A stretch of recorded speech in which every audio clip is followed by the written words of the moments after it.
నమస్కారం, welcome to NSN news. నేను మీ బాలు సిరినేని. రాష్ట్ర వ్యాప్తంగా అన్ని అసెంబ్లీ నియోజకవర్గాల్లో సమీకృత రెసిడెన్షియల్ స్కూళ్ల ఏర్పాటుపై ప్రభుత్వం దృష్టి సారించింది. ప్రభుత్వం కొలువుదీరిన కొత్తలోనే దీనిపై లోతుగా సమీక్ష జరిగింది. ప్రస్తుతం వేర్వేరుగా ఉన్న ఎస్సీ, ఎస్టీ, బీసీ, మైనారిటీ గురుకుల విద్యా సంస్థలను ఒకే ప్రాంగణంలోకి తీసుకురావడంపై, ఆచరణాత్మక సమస్యలపై ముఖ్యమంత్రి, ఉప ముఖ్యమంత్రి, మంత్రులు, పలు శాఖల అధికారులు చర్చించారు. అసెంబ్లీ నియోజకవర్గంలో సమీకృత రెసిడెన్షియల్ స్కూళ్ల ఏర్పాటుపై ప్రభుత్వం దృష్టి సారించింది.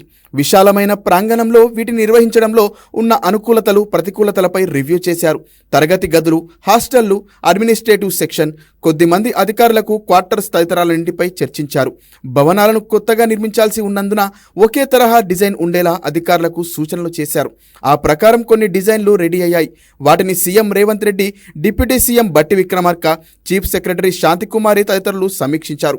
ఈ కొత్త స్కీమ్కు పైలట్ ప్రాజెక్టుగా కొడంగల్, మదిర అసెంబ్లీ నియోజకవర్గాలను ప్రభుత్వం ఎంపిక చేసింది.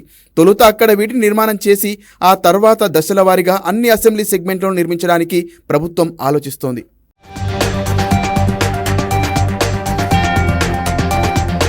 విద్యా, వైద్యానికి రాష్ట్ర ప్రభుత్వం ఫస్ట్ ప్రయారిటీ ఇస్తుందని మంత్రి పొన్నం ప్రభాకర్ అన్నారు. 1100 కోట్లతో 25,000 స్కూళ్లలో తాగునీరు, విద్యుత్, టాయిలెట్లు, రంగులు వేయడం వంటి అనేక అభివృద్ధి పనులు చేసినట్లు చెప్పారు. ప్రభుత్వ మెడికల్ కాలేజీలో సీటు సాధించిన హుస్నాబాద్ నియోజకవర్గానికి చెందిన ప్రతి స్టూడెంట్ ఫీజును తానే చెల్లిస్తానని ప్రకటించాడు. హనుమకొండ జిల్లా భీమదేవరపల్లి మండలం గాంధీనగర్, మాణిక్యాపూర్లలో జరిగిన అంబేద్కర్ విగ్రహావిష్కరణ కార్యక్రమానికి మంత్రి పొన్నం ప్రభాకర్ హాజరయ్యారు. అనంతరం ఆయన మాట్లాడారు.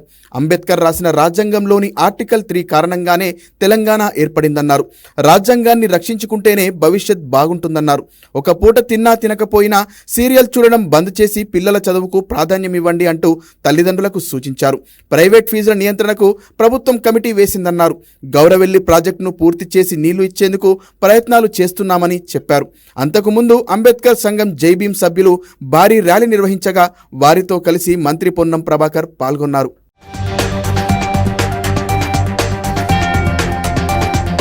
రాష్ట్రంలోని వ్యవసాయ భూముల విలువను ప్రభుత్వం పెంచడంతో పాటు ప్లాట్లకు సంబంధించిన వాల్యూను కూడా తక్కువ మొత్తంలో సవరించనుంది. భూముల విలువ సవరణలో భాగంగా ఈ మేరకు స్టాంప్స్ అండ్ రిజిస్ట్రేషన్ల శాఖ ప్రతిపాదనలు సిద్ధం చేస్తోంది.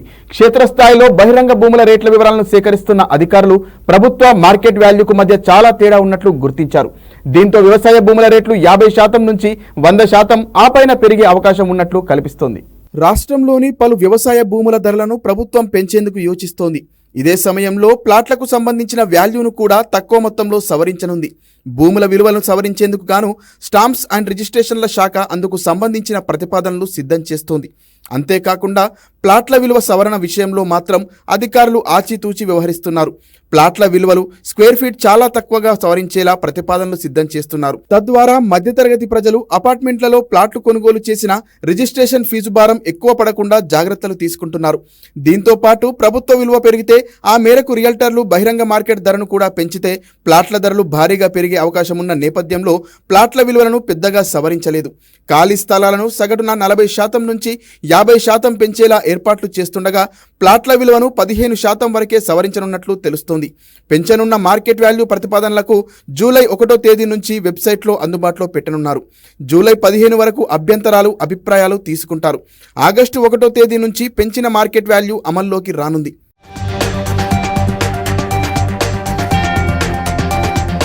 ఇక వ్యవసాయేతర వినియోగానికి అనువుగా ప్లాట్లు, ఇండ్ల నిర్మాణం, పరిశ్రమలు, సెజ్లతో పాటు వినోద సౌకర్యాలు, జాతీయ, రాష్ట్ర రహదారులకు ఆనుకొని ఉన్న గ్రామాలలోని భూముల విలువను అధికంగా పెంచనున్నారు. వాస్తవంగా బహిరంగ రేట్లకు ప్రభుత్వ రేటుకు మధ్య చాలా వ్యత్యాసం ఉంటుంది. వ్యవసాయ భూముల విలువ ఎక్కువగా పెరిగితే రైతులకు కలిసి వస్తుందని అంటున్నారు. మరింత రియల్ భూమి రావడంతో పాటు బ్యాంకుల్లో లోన్లు తీసుకునే రైతులకు ఇప్పుడున్న దానికంటే ఎక్కువ మొత్తంలో రుణాలు లభిస్తాయని అంటున్నారు. ప్రభుత్వ మార్కెట్ విలువ ఆధారంగా మార్టిగేజ్, పంట రుణాలను ప్రతి ఏటా పెంచుతుంటారు. ఇక మున్సిపాలిటీలో విలీనమైన గ్రామాలు, నూతన వార్డులు, కమర్షియల్గా మారిన ప్రాంతాల్లోనూ వ్యవసాయ భూములు ఉన్నాయి. వీటికి బహిరంగ మార్కెట్లో మంచి ధర పలుకుతుండటంతో ఆయా ప్రాంతాల్లో బహిరంగ మార్కెట్ ధర ఆధారంగా ప్రభుత్వ విలువను మరింత పెంచాలని భావిస్తోంది. ఒకే గ్రామంలో ఉన్న వేరువేరు చోట్ల ఉన్న భూములు, ఆస్తులకు 2 కంటే ఎక్కువ విలువలను ప్రతిపాదించనున్నారు. రాష్ట్రంలో వ్యవసాయ భూముల విలువలు కూడా రోజురోజుకు పెరుగుతున్నాయి. మారుమూల గ్రామాల్లో కూడా ఎకరా కనిష్టంగా 15 లక్షల రూపాయల వరకు బహిరంగ మార్కెట్లో ధర పలుకుతుండటంతో మరోమారు భూముల విలువలను సవరించాలని ప్రభుత్వం నిర్ణయించింది. రీజనల్ రింగ్ రోడ్డు లాంటి అభివృద్ధి ప్రాజెక్టుల వల్ల భూముల విలువలు ఇంకా పెరగనున్న నేపథ్యంలో వాల్యూ సవరణ ద్వారా ఆదాయాన్ని పెంచుకోవాలని ప్రభుత్వం చూస్తోంది.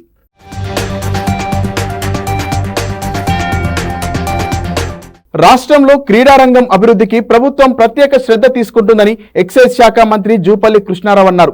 సీఎం రేవంత్ రెడ్డి స్వతహాగా ఫుట్బాల్ ప్లేయర్ కావడంతో తమ ప్రభుత్వం హయాంలో క్రీడారంగానికి ఖచ్చితంగా మేలు జరుగుతుందని ఆశాభావం వ్యక్తం చేశారు. హైదరాబాద్ ఎల్బీ స్టేడియంలో జరిగిన ఒలింపిక్ డే రన్ ముగింపు వేడుకలకు మంత్రి జూపల్లి ముఖ్య అతిథిగా హాజరయ్యారు.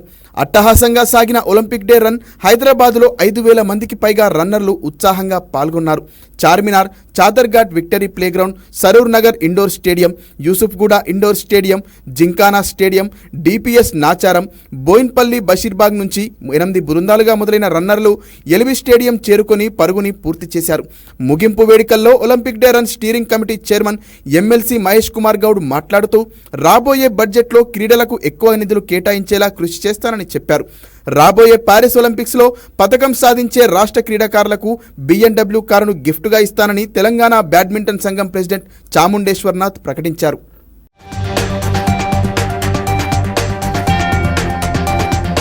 ముషీరాబాద్ ఎమ్మెల్యే ముఠా గోపాల్ గెలిచేంత వరకు ఒక మాట, గెలిచాక ఒక మాట మాట్లాడుతూ 2 నాల్కల ధోరణి ప్రదర్శిస్తున్నారని కవాడిగూడ వాసులు ఆరోపిస్తున్నారు.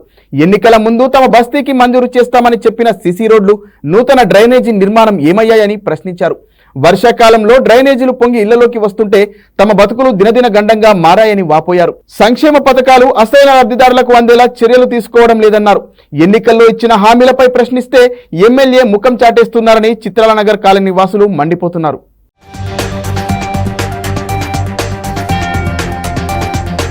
బీఆర్ఎస్ పార్టీకి మరో బిగ్ షాక్ తగిలింది. ఇటీవల ఆ పార్టీ సీనియర్ నేత పోచారం శ్రీనివాసరెడ్డి గులాబీ పార్టీకి రాజీనామా చేయగా తాజాగా మరో ఎమ్మెల్యే షాక్ ఇచ్చాడు. తాజాగా జగిత్యాల ఎమ్మెల్యే డాక్టర్ సంజయ్ పార్టీకి రాజీనామా చేశారు. సీఎం రేవంత్ రెడ్డి సమక్షంలో సంజయ్ అధికార కాంగ్రెస్ పార్టీకి గూటికి చేరారు. జూబ్లీహిల్స్ లోని తన నివాసంలో ఎమ్మెల్యే సంజయ్ కండువా కప్పి సీఎం రేవంత్ రెడ్డి పార్టీలోకి ఆహ్వానించారు. ఆపరేషన్ ఆకర్షకు తెరలేపిన సీఎం రేవంత్ రెడ్డి 2 రోజుల వ్యవధిలోనే 2 ఎమ్మెల్యేలను చేర్చుకుని బీఆర్ఎస్ ను కోలుకోలేని దెబ్బ కొడుతున్నారు. 2 రోజుల గ్యాప్ లోనే 2 ఎమ్మెల్యేలను చేజార్చుకున్న బీఆర్ఎస్ కు నెక్స్ట్ ఎవరు వెళ్తారోనని టెన్షన్ పట్టుకుంది.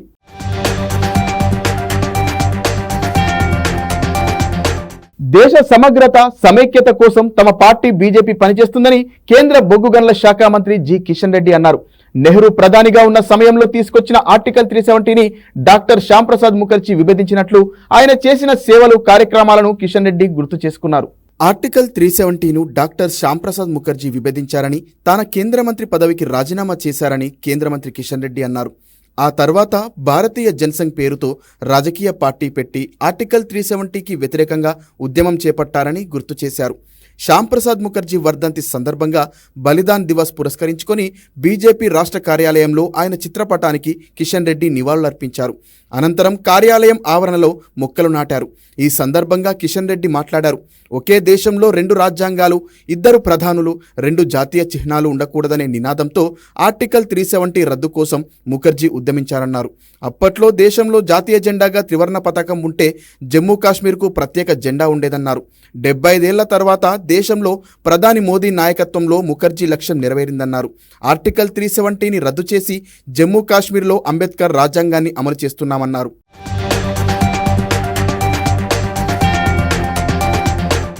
దేశానికి ప్రధానమంత్రి జవహర్లాల్ నెహ్రూ కూడా ఉంటే జమ్మూ కాశ్మీర్కు షేక్ అబ్దుల్లా కూడా ప్రధానిగా ఉన్నారు.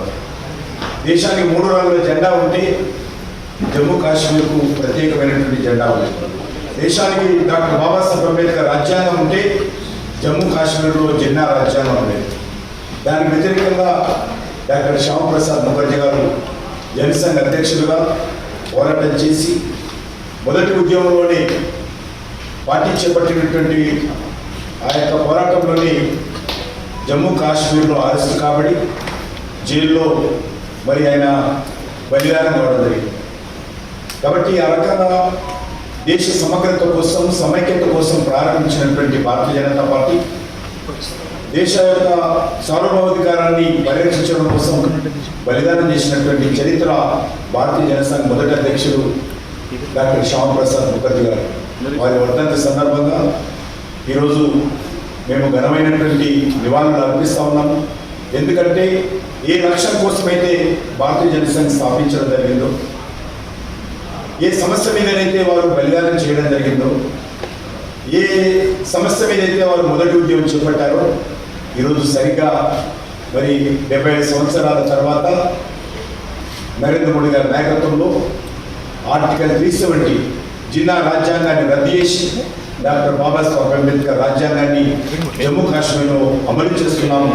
ఈరోజు ఆయన ఖచ్చితంగా డాక్టర్ శ్యామప్రసాద్ గారు ఎక్కడున్నా కూడా మరి నరేంద్ర మోడీ గారిని, భారతీయ జనతా పార్టీ నాయకత్వాన్ని పరిపూర్ణంగా వారి ఆశీస్సులు అందజేస్తారు. వారి ఆత్మకు శాంతి చేకూరుతుంది. అటువంటి గొప్ప ఆదర్శమైనటువంటి ఒక మంచి ప్రజా కోరికను మన్నించి ఒక మంచి పరిపాలన నరేంద్ర మోడీ గారి నేతృత్వంలో ఈరోజు దేశానికి అందిస్తుంది. దేశవ్యాప్తంగా సంచలనం సృష్టించిన నీట్ పేపర్ లీకేజీ వ్యవహారాన్ని తేల్చేందుకు సిబిఐ రంగంలోకి దిగింది. దీనిపై కేసు నమోదు చేసిన సిబిఐ దర్యాప్తు ప్రారంభించింది. ఇందులో భాగంగా స్పెషల్ టీమ్స్ ను ఏర్పాటు చేసి పేపర్ లీక్ లింకులపై దృష్టి పెట్టింది. ఆ టీంలను బీహార్లోని పాట్నా, గుజరాత్లోని గోధ్రాకు పంపించింది. నీట్ పేపర్ లీక్ అయినట్లు ఈ 2 చోట్ల పోలీసులు కేసు నమోదు చేయడంతో స్పెషల్ టీమ్స్ ను ఆయా ప్రాంతాలకు పంపింది. ఇటీవల జరిగిన నీట్ పేపర్ లీకేజీ వ్యవహారంపై విచారణ జరిపేందుకు సిబిఐ తనదైన శైలిలో దూకుడు పెంచింది. పేపర్ లీకేజీపై దర్యాప్తు వేగవంతం చేసిన సిబిఐ ప్రత్యేకమైన బృందాలను ఏర్పాటు చేసింది. నీట్ పేపర్ లీక్ అయినట్లు పోలీసులు కేసులు నమోదు చేయడంతో బీహార్లోని పాట్నా, గుజరాత్లోని గోధ్రాకు ఆయా బృందాలను పంపించింది. కాగా నీట్ పేపర్ లీక్ అయినట్లు ఆరోపణలు రావడం, దేశవ్యాప్తంగా నిరసనలు తీవ్రం కావడంతో ఈ కేసులను సిబిఐకి అప్పగిస్తూ ఆయా రాష్ట్ర ప్రభుత్వాలు నోటిఫికేషన్లు విడుదల చేశాయి. గుర్తు తెలియని వ్యక్తులపై ఐపీసీ సెక్షన్ 120B క్రిమినల్ కుట్ర, 420 చీటింగ్ సెక్షన్ల కింద సిబిఐ కేసు నమోదు చేసింది. నీట్ పేపర్ లీకేజీ ఆరోపణలపై సమగ్ర దర్యాప్తు చేపట్టాలని కేంద్ర ప్రభుత్వం కోరింది. ఈ కుట్ర చేసిందెవరు? ఇందులో ఎవరెవరున్నారు? ప్రభుత్వ సంస్థలు, ఉద్యోగుల ప్రమేయం ఉందా? ఈ కుట్ర చేసిందెవరు? ఇందులో ఎవరెవరున్నారు? ప్రభుత్వ సంస్థలు, ఉద్యోగుల ప్రమేయం ఉందా? తదితర విషయాలను తేలుస్తామని సిబిఐ అధికార ప్రతినిధి తెలిపారు. నీట్ పేపర్ మహారాష్ట్రలోనూ లీక్ అయినట్లు తెలుస్తోంది. పేపర్ లీకేజీ కేసులో 2 టీచర్లను అక్కడి పోలీసులు అదుపులోకి తీసుకుని విచారించారు. లాతూర్ జిల్లాకు చెందిన సంజయ్ తుకారాం జాదవ్, జలీల్ ఉమర్ ఖాన్ పఠాన్ గవర్నమెంట్ స్కూల్లో టీచర్లు. వీళ్ళిద్దరూ కలిసి ప్రైవేట్ కోచింగ్ సెంటర్ నిర్వహిస్తున్నారు. అయితే నీట్ పేపర్ లీకేజీలో సంజయ్, జలీల్ హస్తం ఉందన్న అనుమానంతో నాందేడ్ యాంటీ టెర్రరిజం స్క్వాడ్ పోలీసులు వాళ్లను అదుపులోకి తీసుకున్నారు. కొన్ని గంటల పాటు విచారించిన సిబిఐ ఇంటికి పంపించింది. మళ్లీ అవసరమైతే విచారణకు రావాలని ఆదేశించింది.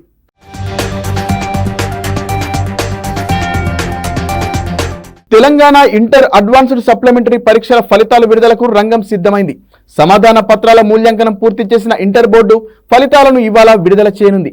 మే 24 నుంచి జూన్ 3 వరకు ఇంటర్ అడ్వాన్స్డ్ సప్లిమెంటరీ పరీక్షలు జరగగా ఈ పరీక్షకు 4.5 లక్షల మంది విద్యార్థులు హాజరైనట్లు సమాచారం.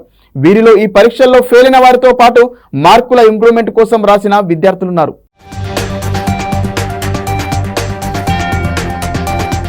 పెళ్లి చూపుల కోసం వెళ్తూ ఓ యువకుడు హైదరాబాద్ జూబ్లీహిల్స్ లో జరిగిన రోడ్డు ప్రమాదంలో మృత్యువాత పడ్డాడు. వనపర్తి జిల్లా లక్ష్మీపల్లికి చెందిన శివశంకర్ హైదరాబాద్ లో ఓ కంపెనీలో సాఫ్ట్వేర్ ఇంజనీర్ గా పనిచేస్తున్నాడు. కుటుంబ సభ్యులు పెళ్లి చూపులు ఏర్పాటు చేయడంతో సొంతూరుకు ద్విచక్ర వాహనంపై బయలుదేరాడు. జూబ్లీహిల్స్ వద్దకు రాగానే శివశంకర్ వాహనాన్ని టిప్పర్ ఢీకొనడంతో అక్కడికక్కడే మృతి చెందాడు. కుటుంబానికి అండగా నిలుస్తాడనుకున్న కుమారుడు మృతి చెందడంతో కుటుంబ సభ్యులు కన్నీరు మున్నీరుగా విలపిస్తున్నారు. శివశంకర్ తల్లిదండ్రులు వ్యవసాయం చేస్తుండగా సోదరుడు మానసిక వైకల్యంతో బాధపడుతున్నాడు.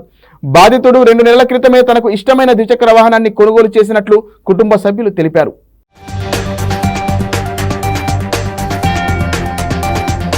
తెలంగాణ జూనియర్ డాక్టర్లు ఇవాల్టి నుంచి నిరవధిక సమ్మెకు దిగనున్నారు.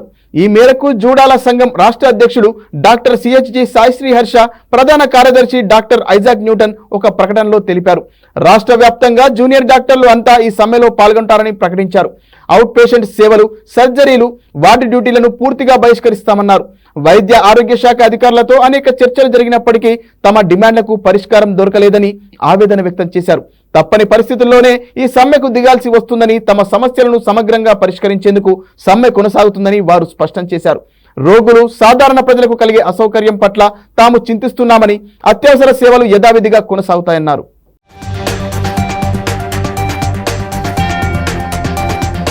నీట్ యూజీ పరీక్షలో గ్రేస్ మార్కులు పొందిన 1563 మంది విద్యార్థుల్లో 813 మంది మరోసారి పరీక్షకు హాజరయ్యారని నేషనల్ టెస్టింగ్ ఏజెన్సీ తెలిపింది. సుప్రీంకోర్టు ఆదేశాలతో వారు పరీక్ష రాశారని పేర్కొంది. ఇందుకోసం 7 పరీక్షా కేంద్రాలను అధికారులు ఏర్పాటు చేశారని ఎన్టీఏ వర్గాలు వెల్లడించాయి. మరోవైపు బీహార్లో నీట్ యూజీ పరీక్ష రాసిన 17 మంది మాల్ ప్రాక్టీస్ చేసినట్లు గుర్తించడంతో డీబార్ చేసినట్లు ఎన్టీఏ తెలిపింది. అంతకుముందు 63 మందిని డీబార్ చేసినట్టు ప్రకటించిన ఎన్టీఏ గుజరాత్లో 30 మందిని డీబార్ చేసినట్లు తెలిపింది. మే 5న 5 పరీక్షా కేంద్రాల్లో నీట్ యూజీ ఆలస్యంగా ప్రారంభమైంది. దీంతో విద్యార్థుల సమయం నష్టపోవడంతో వారికి గ్రేస్ మార్కులు ఇచ్చారు. దీంతో గతంలో ఎన్నడూ లేని విధంగా ఈసారి 67 మంది విద్యార్థులు 720కి 720 మార్కులు సాధించారు. హర్యానాలోని ఒకే పరీక్షా కేంద్రానికి చెందిన 6 విద్యార్థులకు తొలి ర్యాంకు రావడంతో అనుమానాలు తలెత్తాయి. ఇంతమంది టాప్ ర్యాంకును పంచుకోవడం వెనుక గ్రేస్ మార్కులు కారణమని ఆందోళనలు వ్యక్తమయ్యాయి.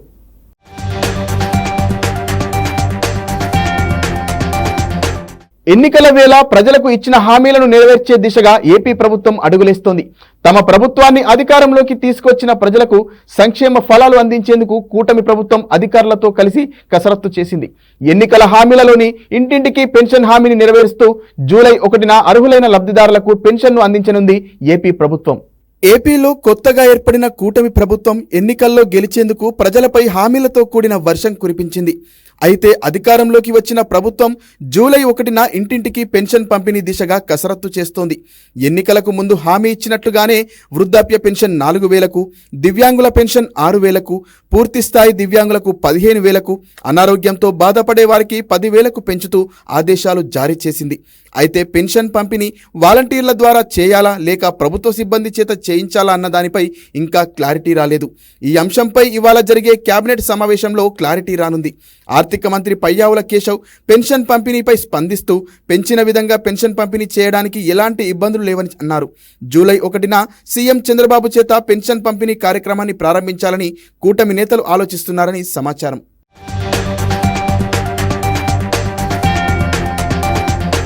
వయనాడ్ ఎంపీగా తప్పుకోవడం బాధగా ఉందన్నారు కాంగ్రెస్ అగ్రనేత రాహుల్ గాంధీ. కష్ట సమయంలో ప్రజలు తనను వెన్నదన్నుగా ఉన్నారన్నారు. తనపై చూపిన ప్రేమకు ఎప్పటికీ రుణపడి ఉంటానని భావోద్వేగం వ్యక్తం చేశారు. ఎంపీగా తాను రాజీనామా చేస్తున్నప్పటికీ వయనాడ్ ప్రజలకు ఎల్లప్పుడూ అందుబాటులో ఉంటానని చెప్పారు. వయనాడ్ ఎంపీగా పోటీ చేస్తున్న ప్రియాంక గాంధీని భారీ మెజార్టీతో గెలిపించాలని కోరారు. తనకంటే గొప్పగా ప్రజాసేవ చేస్తుందన్నారు. ఈ మేరకు రాహుల్ గాంధీ వయనాడ్ ప్రజలకు భావోద్వేగపూరితమైన లేఖ రాశారు.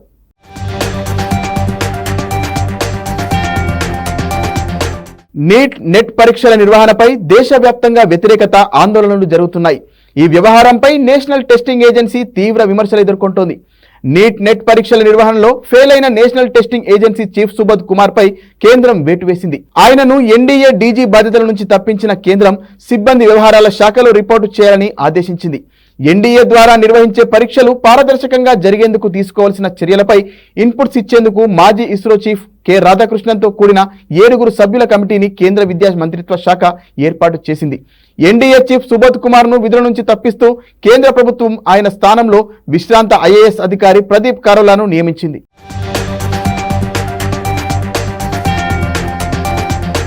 రాష్ట్రంలో ఉష్ణోగ్రతలు తగ్గుముఖం పట్టాయి.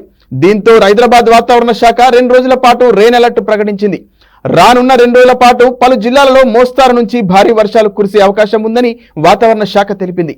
హైదరాబాద్లోనూ రాబోయే 2 రోజుల పాటు మోస్తారు వర్షాలు కురిసే అవకాశం ఉందని వెల్లడించింది. రాష్ట్రానికి భారత వాతావరణ శాఖ 2 రోజుల రెయిన్ అలర్ట్ ప్రకటించింది. గత కొద్ది రోజుల నుంచి నిప్పులు కక్కుతున్న బానుడి ప్రతాపంతో రాష్ట్రంలోని అన్ని జిల్లాలను 39 డిగ్రీల లోపే టెంపరేచర్లు నమోదయ్యాయి. కాగా ఇప్పుడిప్పుడే ఉష్ణోగ్రతలు తగ్గుముఖం పట్టడంతో రాష్ట్రంలోని 12 జిల్లాలకు వాతావరణ శాఖ 2 రోజుల రెయిన్ అలర్ట్ ఇచ్చింది. జూలై నెలలో లానినా ప్రభావంతో భారీగా వర్షాలు కురుస్తాయని భారత వాతావరణ శాఖ చెప్పింది. ప్రస్తుతం పసిఫిక్లో ఎల్నినో పరిస్థితులు పోయాయని తెలిపింది. రాష్ట్రంలో నైరుతి రుతుపవనాలు యాక్టివ్గానే ఉన్నా దేశంలో వాటి విస్తరణ నెమ్మదించడంతో వర్షాలు కొన్ని చోట్ల మాత్రమే పడుతున్నాయని చెప్పింది. వారం పాటు స్తబ్దుగా ఉన్న రుతుపవనాలు మళ్లీ ఇప్పుడు వేగంగా విస్తరిస్తున్నాయని, అందుకు వాతావరణ పరిస్థితులు అనుకూలంగా ఉన్నాయని పేర్కొంది. దీంతో సెంట్రల్ ఇండియాను దాటి రుతుపవనాలు విస్తరిస్తున్నాయని ఐఎండీ వెల్లడించింది. నిన్న రాష్ట్రంలోని పలు జిల్లాల్లో మోస్తారు నుంచి భారీ వర్షాలు కురిశాయి. హైదరాబాద్, ఉమ్మడి మహబూబ్ నగర్, ములుగు మినహా మిగతా అన్ని జిల్లాల్లోనూ మోస్తరు వర్షాలు పడ్డాయి. 13.1 సెంటీమీటర్ల వర్షపాతం నమోదవ్వడంతో ఆదిలాబాద్ జిల్లా ఉట్నూరులో అతి భారీ వర్షం పడింది.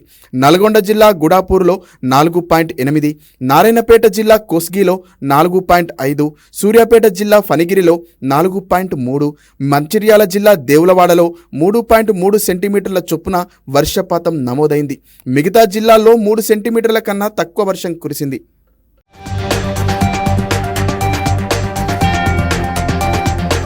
మరిన్ని వార్తలతో మళ్ళీ కలుద్దాం. నమస్కారం.